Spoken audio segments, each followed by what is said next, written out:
Have you ever sat in a crowded room, surrounded by conversation, laughter, and light, and yet felt hollow inside? Or scrolled endlessly through feeds filled with connection, success, and beauty, only to feel more disconnected than ever?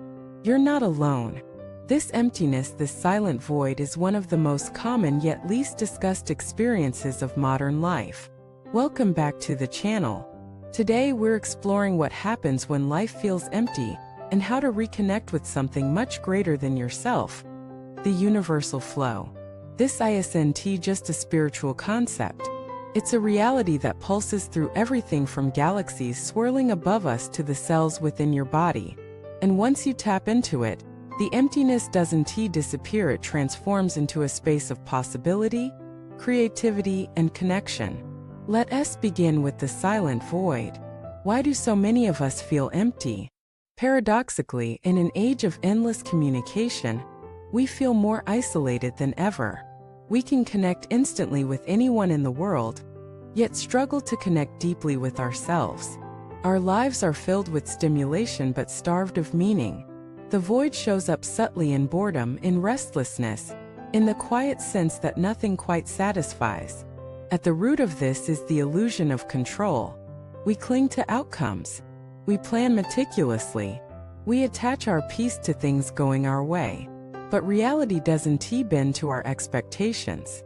It flows according to its own rhythm. And when life inevitably shifts, when change arrives, when plans unravel, we feel disconnected.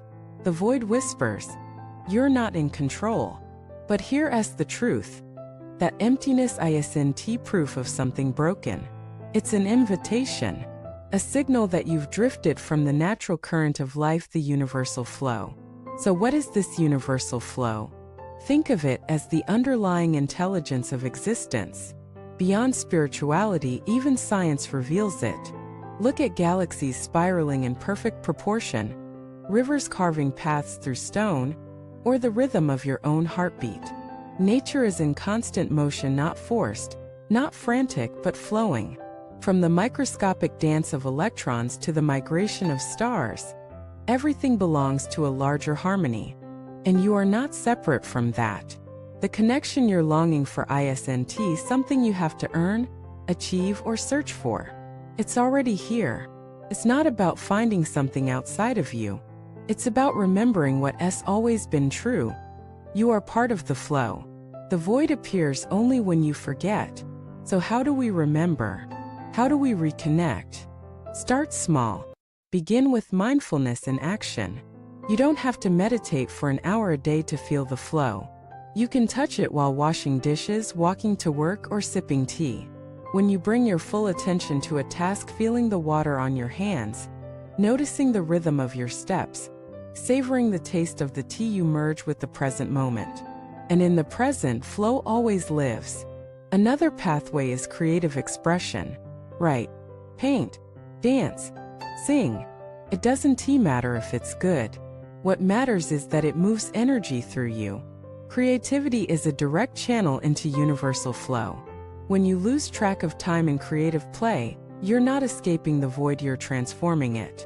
And perhaps the most powerful pathway, selfless contribution. Serve, give, help. When you extend yourself beyond your own needs, even in small ways, like offering kindness to a stranger or volunteering a few hours, you step into the stream of reciprocity that sustains all of life. Giving plugs you back into the current, reminding you that fulfillment comes not from what you take, but from what you share. Of course, there will be days when flow feels elusive, when resistance rises, when you fight against reality. This is where awareness becomes essential. Ask yourself, where am I resisting? What expectation am I clinging to? What am I afraid to release? Often, disconnection comes not from lack of flow, but from trying to swim upstream. And here's the paradox. Reconnecting doesn't always mean doing more. Sometimes it means surrender.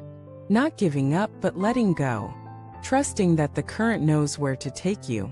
This surrender isn't passive. It's active.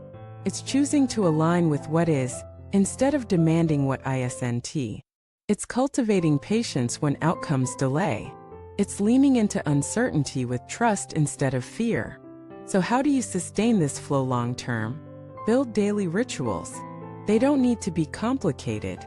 A morning breath practice, a gratitude journal, a mindful walk at sunset. These rituals remind your nervous system to return to flow again and again until it becomes natural. And remember, your flow is not just for you. When you align, you ripple. Your calm steadies others. Your creativity inspires. Your kindness multiplies.